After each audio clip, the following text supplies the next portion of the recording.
Hello and welcome to my channel. In today's video I'm going to be helping you make some acrylic ink skin tones.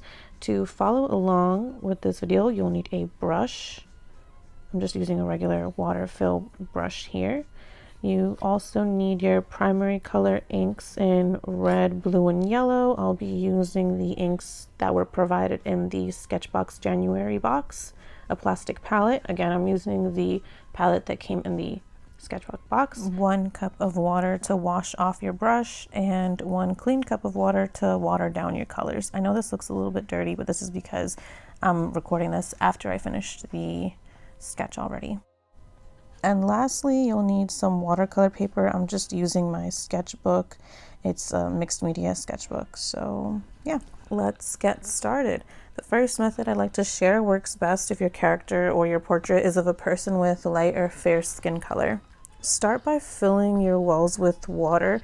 I'm going to put less water in some than others. The ones that have less just means that they'll be a darker color. The more water that you have, then the lighter that your pigment will be. Next, you're going to take your brush and slightly dip it into the red ink and mix into the water. This will create a very light, warm, pinky flesh tone. You can barely see it when it's wet on the paper, but the more you layer these as they dry, the more they do become noticeable and increase in pigment. If you want to achieve a more yellow or tan light skin tone, you want to dip your brush ever so slightly into the yellow ink and mix it into the red mixture. Keep alternating between adding yellow and red ink with the tip of your brush until you find the skin tone that you're looking for. Just keep practicing, and again, just keep adding a little bit of red, a little bit of yellow, lighten it up with a little bit of extra water, and you'll see all the different skin tones that you can achieve simply by just alternating adding red and yellow to the mix.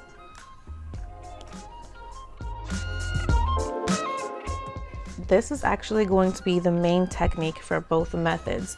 You're just going to slowly increase the pigment of red and yellow depending on what shade you want.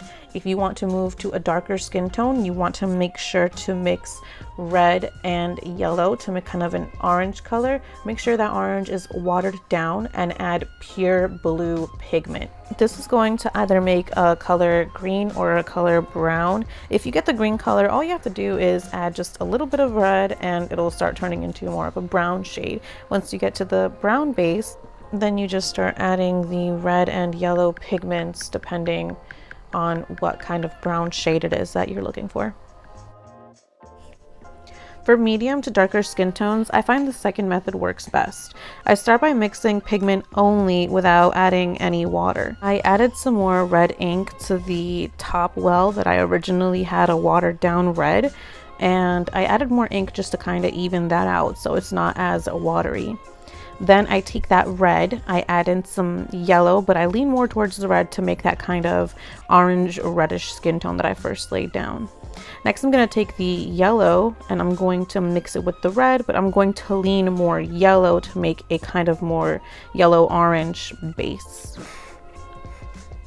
And then once I'm done with that, I'm going to take the blue and mix the blue and red together to make a sort of purple base. This is my base for all the cool tones that I'm going to use. As they dry on my paper, you can really tell that the top is more of a warmish color, the middle is a yellowish kind of golden base, and the bottom is a cooler base. I definitely could have gone a little bit more cooler towards blue, but I do end up adding blue later on. Now, to alter the undertone of darker skin tones, you want to add either red or blue with the tip of your brush, and a little does go a very long way.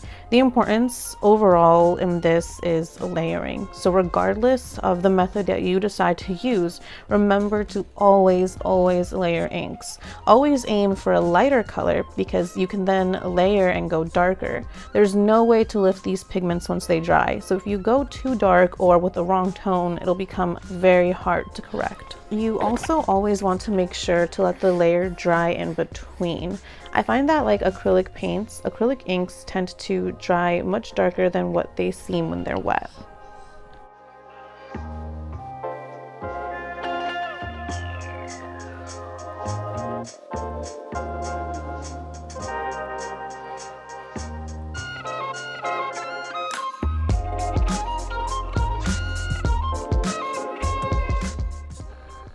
Now that we have gone over those methods, let's put them to work. I'll be using the Mean Girls from Lilo and Stitch for this example because they're 2D, simple, and a great example of different skin tones. So I'm going to quickly just sketch this out, and then I'm going to go over it with a fine liner. Make sure that your marker is waterproof. I thought that this marker was waterproof, but apparently I either did not give them enough time to dry or the box lied to me. And I'm gonna go with I did not give them enough time to dry. So this did end up muddying up my colors a little bit, but it didn't affect it too much, although it is just a little noticeable. You'll notice when I begin to paint skin colors, I first put down a thin layer of water. This will water down your pigment even more. Again, layering is so important and will help you achieve the color you're looking for. Putting down water also helps distribute the color evenly and won't make any weird dry patches on the skin.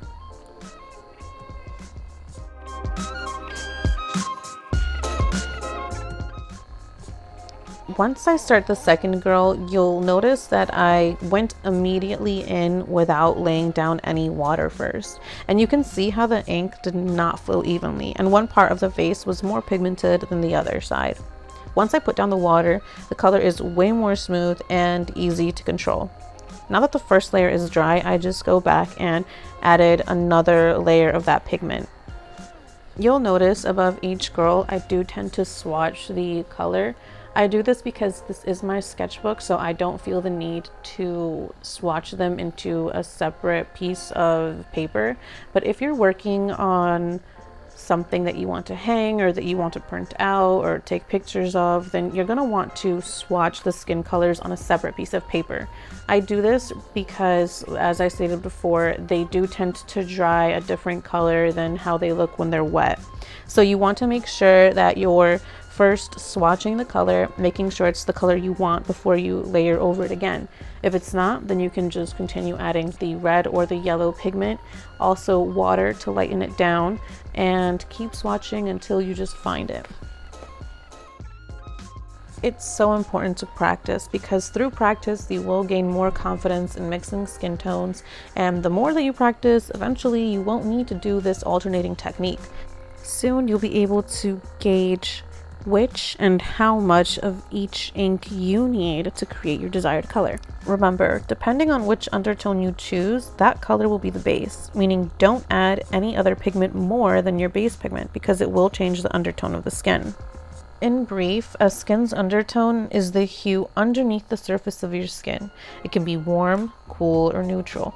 I use reds as the base to a warm skin tone, yellow a base to a kind of neutral golden skin tone, and purple leaning more towards blue as the base for cool skin tones.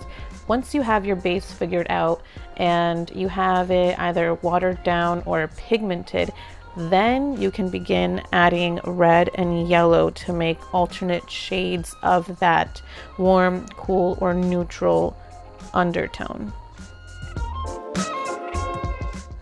I hope this quick breakdown is enough to help you understand more on how to make skin tones using acrylic inks. Please let me know if you think I need to make a slowed down version of this, or if you need me to do a real-time version of this to help go more into depth.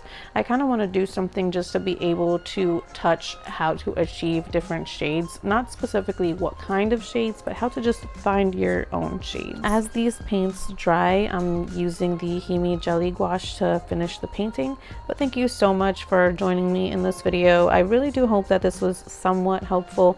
Please let me know what else I can do to make it even more helpful, and I hope to see you next time. Bye.